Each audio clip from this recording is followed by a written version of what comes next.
এ কথা যদি আমরা বলি তাহলে পরবর্তীকালে আমাদেরই বসংবদ যারা, তারা আমাদের উপরে ওই নীতি প্রয়োগ করবে। এসব সম্বন্ধে সাবধান করেছেন ধর্ম। সুতরাং সব জিনিসটা সামঞ্জস্য করে আমাদের বিচার করতে হবে। আমরা শুধু খামখেয়ালির খুশিতে গা ভাসিয়ে দিলাম তা চলবে না। যারা সত্য সত্য নীতি আদর্শ মেনে চলেন তাদের কোনো ভয়ের কথা নাই। তারা নির্ভয় বিচরন্তি নির্ভয়া। ভয় কাদের আছে? যারা অমানুষ। ভয় কাদের আছে? যারা নীতি আদর্শের মূল্যায়ন করেন না, তাদেরই ভয়। ধার্মিকদের ভয় নেই, নীতি আদর্শ পালনকারীর ভয় নাই। সুতরাং আমাদের ঠিক ঠিকভাবে যথাযথভাবে নীতি আদর্শ পালন করে চলতে হবে। রাজনীতি করুন। রাজনীতি প্রজানীতি করছেন কেন? রাজনীতি মানে প্রজাগণের কল্যাণের জন্য যে নীতি গ্রহণ করা হয় সেইটাই তো রাজনীতি। বর্তমানে ভারত যদি প্রজাতন্ত্র, তাহলেও তো একটা ম্যানেজিং কমিটি আছে, পার্লামেন্ট আছে, প্রজাগণের কল্যাণের জন্যই। সেটা আমরা ভুলে যাচ্ছি কেন? ভারত রাষ্ট্রে বাস করি আমরা, ভারতীয় সংবিধান মানতে বাধ্য আছি। কেন? যদি আমি না মানি তাহলে আমি আইনের কোনো সুযোগ সুবিধা পাবো না। এই জন্যই আমাকে মানতে হবে। প্রথম, শাস্ত্রকেও বলে স্পিরিচুয়াল কনস্টিটিউশন। এখানকার যে কনস্টিটিউশন অবস্থা বিশেষে প্রয়োজন বোধে তার অ্যাডিশনাল অল্টারেশন আছে, চেঞ্জেবল। কিন্তু পারমার্থিক সংবিধান কাকে বলে? শাস্ত্র। শাস্ত্র মানে শাস ধাতু স্ট্রন প্রত্যয় করে শাস্ত্র শব্দ। শাসন বাণী। কার শাসন বাণী? স্বয়ং ভগবানের শাসন বাণী।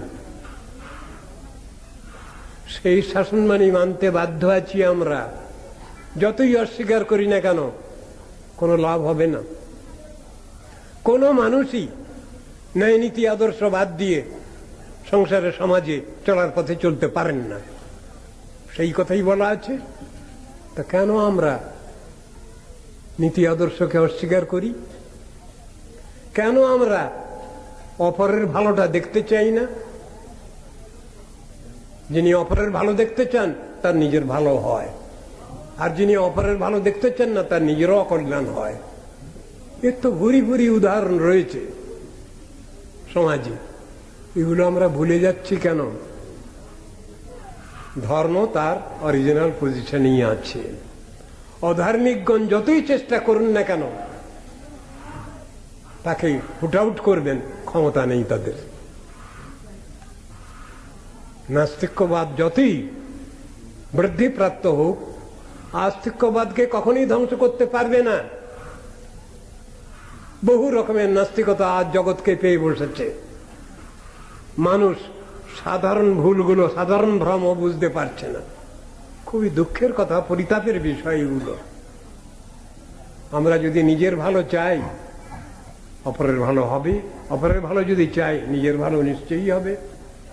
আমি যদি অপরের অকল্যাণ চিন্তা করি, আমার অকল্যাণ আগেই হবে। এটা কেন দুনিয়া বোঝে না? শাস্ত্র তো এই শিক্ষা দিয়েছেন, সাধুগুরু তো এই শিক্ষা দিয়েছেন, মুনি ঋষিগণ তো এই শিক্ষা দিয়েছেন। আমরা কেন এগুলোকে ভুলে যাচ্ছি?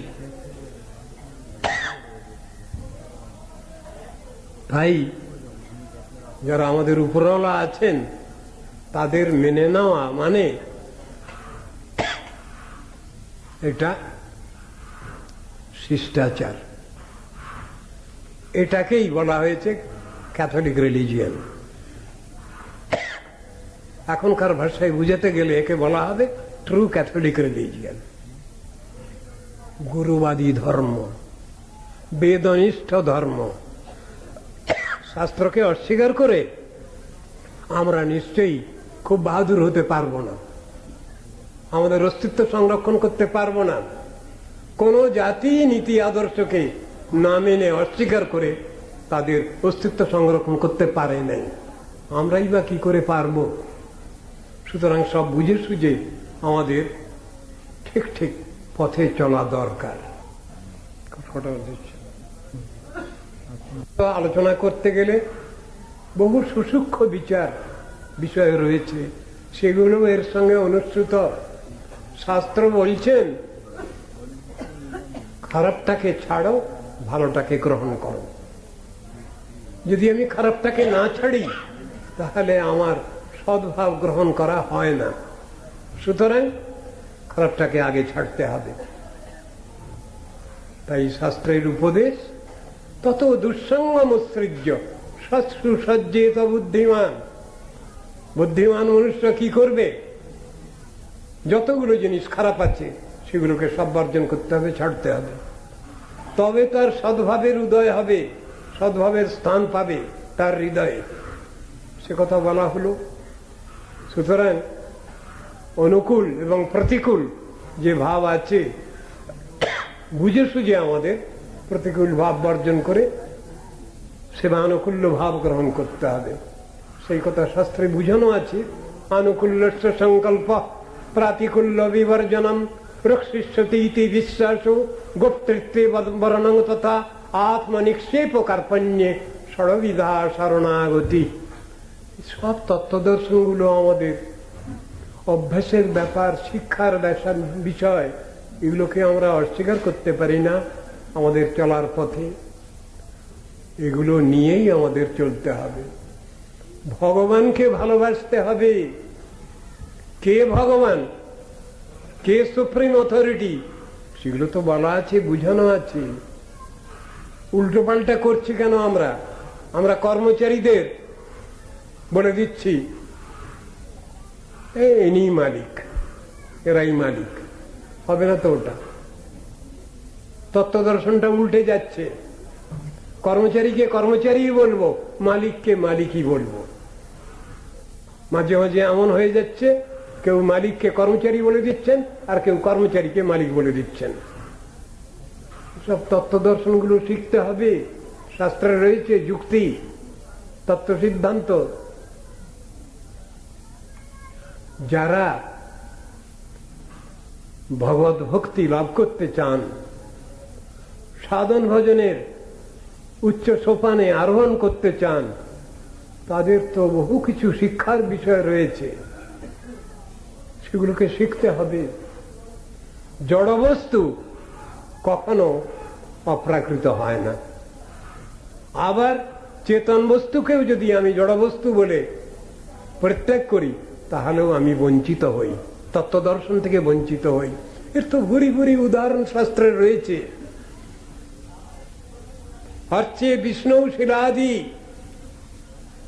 গুরুসু নরমতি বৈষ্ণবে জাতি বুদ্ধি। সেখানে আপনি কোন কুল উদ্ধার করেছেন?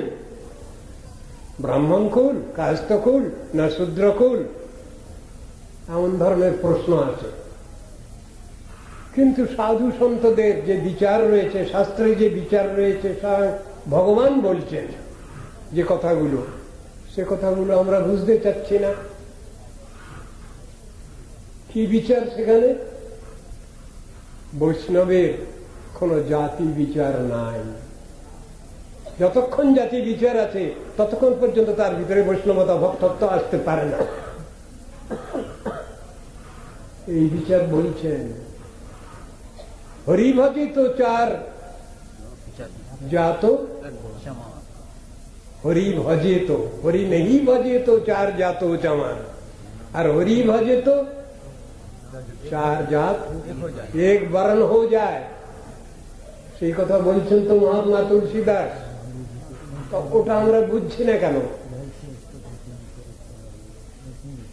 যিনি ব্রাহ্মণ, যিনি অহংকার করছেন আমি সমাজের শ্রেষ্ঠ, তা তিনি প্রমাণ করুন এটা সমাজের শ্রেষ্ঠ। তা তিনি অপরকে হিংসা করবেন কেন? যেখানে হিংসাই যথার্থ ব্যাপার, সেখানে তো আর ব্রাহ্মণ থাকলো না, সেখানে তো কুটিলতা এসে গেল।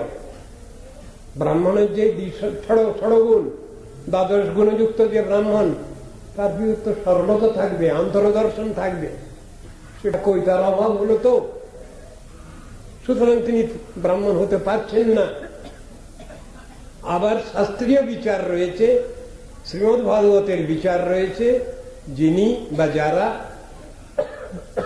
প্রকৃত ব্রাহ্মণ, তাদের যদি কেউ অবহেলা করে, অবজ্ঞা করে, তাহলে তার অধঃপতন হবে, তার খুব কষ্ট হবে। এ কথা তো বলা আছে। ব্রাহ্মণ কুলের সন্তান জন্মগ্রহণ করেছে, কিন্তু কোন রকম ধরনের তার ডিসিপ্লিন মানে না, সে তাকে ব্রাহ্মণ বলে তো মানা হয়নি শাস্ত্রে। পক্ষান্তরে শূদ্র কুলে যদি কেউ জন্মগ্রহণ করেছে কিন্তু ব্রাহ্মণের লক্ষণ তার মধ্যে আছে, তবে তাকে ব্রাহ্মণ বলেই মানতে হবে। আজ বর্তমান সমাজ বিপথে চালিত হচ্ছে।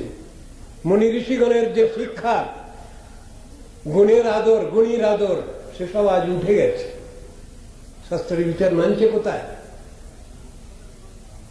চার বর্ণী, চার আশ্রমীর কথা বলা হলো শাস্ত্রে, কিন্তু এই 4 4 8-এর একই কর্তব্য। চারি বর্ণাশ্রমী যদি কৃষ্ণ নাহি ভজে, সকর্ম করিতে তারা রৌরবে পড়ি মজে। এ কথা সমাজ ভুলে যাচ্ছে কেন আজ? সকল জন্মে পিতা মাতা সবই পায়, কৃষ্ণ গুরু নাহি মিলে ভজ হইয়া। সেই সে পরমবন্ধু, সেই পিতা মাতা, শ্রীকৃষ্ণ চরণে যেই প্রেম ভক্তি দাতা। মাতা পিতা তো অনেক আছেন, কিন্তু যারা তাদের সন্তানবর্গকে ঠিক ভাবে নীতি আদর্শের পথে পরিচালিত করেন, তারাই যথার্থ পিতামাতা। এসব কথাগুলো তো শাস্ত্রে বুঝানো আছে, এগুলো আমরা ভুলে যাচ্ছি কেন? জয়েশং পুরুষং সাক্ষাৎ আত্মপ্রভব মিশ্রম ন ভজন্তি অবজানন্তি স্থানাদ ভ্রষ্টা পতন্ত ধ। কথা বলা হলো গুণের আদর, গুণীর আদর, এটা কেন নেই? সবটাই বুঝবার বিষয় আমাদের। আজ এই জাতীয় আলোচনার অভাব হয়েছে। আলোচনাটা কম্পারেটিভ স্টাডি হওয়ার দরকার, সেটা ভুলে যাই কেন আমরা? ভালো খারাপ দুটোকে পাশাপাশি রেখে বিচার করতে হবে, কোনটা কতটা ভালো, কত ডিগ্রি। গুড বেটার বেস্ট যেমন আছে, তেমনি ব্যাড ওয়ার্স ওয়ার্স আছে। সেটা আমাকে জানতে হবে, তা না হলে আমি সৎপথে অগ্রসর হতে পারি না, আমার কোনো উন্নতি হতে পারে না। যেমন এই জগতে চাকরি বাকরি করতে গেলে যেমন অনেক কিছু সদ্গুণের দরকার, সদ্ভাবের দরকার, তেমনি সাধন ভজন পথে অগ্রসর হতে গেলেও বহু ইউনিভার্সাল গুড কোয়ালিটিস আছে, সেগুলোকে আমাকে অ্যাকোয়ার করতে হবে, লাভ করতে হবে। একথা বুঝানো আছে। উদাহরণটা একই রকম থাকলেও উদাহরণ একই নয় জিনিসটা। একটা প্রাকৃত, একটা অপ্রাকৃত, বহু তফাৎ, বহু তফাৎ, হেভেন এন্ড হেল ডিফারেন্স। এইসব জিনিসটা আমাদের বুঝতে হবে। আমরা তত্ত্ব দর্শনটাকে যেন কখনো অস্বীকার না করি। বর্তমান দুনিয়া মরফোলজি নিয়ে চলেছে, কিন্তু অন্টোলজিতে যদি সবাই চলতে পারি আমরা, অসুবিধা নেই কিছু, ঝগড়া নাই, বিবাদ নাই, বিসম্বাদ নাই, কিচ্ছু নেই। তাহলে যে কথা রয়েছে সেটা ঠিক হবে। কি কথাটা? সাম্য, স্বাধীনতা, মৈত্রী, লিবার্টি, ইকুয়ালিটি, ফ্রেটার্নিটি। এটা মুখে বলার জিনিস নয়, এটা অ্যাকোয়ার করতে হবে। তার জন্য গুড কোয়ালিটিস দরকার, তা না হলে কোনো জাতি দাঁড়াতে পারবে না। আমরা যদি মূল এই নীতি আদর্শ যদি অস্বীকার করি, মুখে বললে হবে না।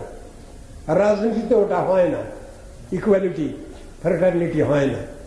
সেখানে দেখা যাবে সবসময় কিছু ব্যবধান আছে, সেটা নয়। ধর্মনীতি মানে আত্মকল্যাণ। এই আত্মকল্যাণকে অস্বীকার করে কোন মানুষকে এই পৃথিবীতে বড় হয়েছেন তার কোনো নজির নেই। সুতরাং সবসময় আমাদের এটাকে রাখতে হবে। মূলনীতি, মূল আদর্শকে ছেড়ে দিয়ে আমরা কখনই বড় হতে পারি না, প্রধান হতে পারি না, দেশকে রক্ষা করতে পারি না। আমি হয়তো আপনাদের অনেক সময় বেশি নিয়ে নিচ্ছি, আমি এখানেই রাখতে চাচ্ছি। যে আলোচ্য বিষয় সেটা হলো গুরু পূজা। গুরু তো অনেক রকমের আছেন, দীক্ষা গুরু আছেন, শিক্ষা গুরু আছেন, চৈত্য গুরু আছেন, মহন্ত গুরু আছেন, বিভিন্ন রকমের। সব রকমের গুরুকেই আমি সম্মান দিয়ে চলব। সেই জন্যে গুরুন শব্দটা ব্যবহার আছে, অনেক গুরু, কিন্তু তাদের আশা এক। যত গুরুর কথা বলা হলো তাদের আশা এক, একই রকম ভাবনা, সেই রকম চিত্তবৃত্তি বিশিষ্ট গুরু। সেটা কিরকম? সজাতিয়াশয় স্নিগ্ধে সাধু সঙ্গ শতবরে। সজাতিয়াশয় স্নিগ্ধ, birds of the same feather হওয়া চাই, একই পর্যায়ভুক্ত হওয়া চাই, একই আশায় হওয়া চাই, উদ্দেশ্য একই হওয়া চাই, প্রতিজ্ঞা একই রকম হওয়া চাই। চোরেরও প্রতিজ্ঞা আছে, সাধুরও প্রতিজ্ঞা আছে। সাধু প্রতিজ্ঞার সংরক্ষণ করতে হবে। সৎ শব্দ প্রয়োগ করা হয়েছে বেদে, বেদান্তে, উপনিষদে, গীতা, ভাগবতে। সৎ, সৎ মানে নিত্য। সেটা যেখানে প্রযুক্ত হবে সেইখানেই তাকে লাগাতে হবে, উল্টো পাল্টা করে লাগালে হবে না। সদ্ভাবে সাধুভাবে চ সদিত্তে তৎপ্রযুজ্যতে প্রশস্তে কর্মণি তথা সৎশব্দ পার্থ যুজ্যতে। পার্থকে বলছেন কৃষ্ণ এ শ্লোক। যজ্ঞে তপসি দানে চ স্থিতি সদিতি চোচ্যতে কর্ম চৈব তদর্থীয়ম সদর্থে বা বিধীয়তে। এই সৎশব্দের ব্যাখ্যা করেছেন।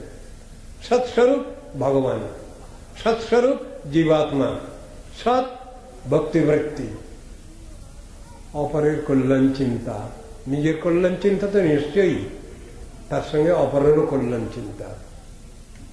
সব জিনিসটা শাস্ত্র দৃষ্টিই আমাদের দেখতে হবে। সেই অনুসারেই সাধন ভজনের পথ অনুসরণ করতে হবে। ঈর্ষা, হিংসা, মাৎসর্যের দ্বারা দেশের কোনো কল্যাণ হয় না, হবে না।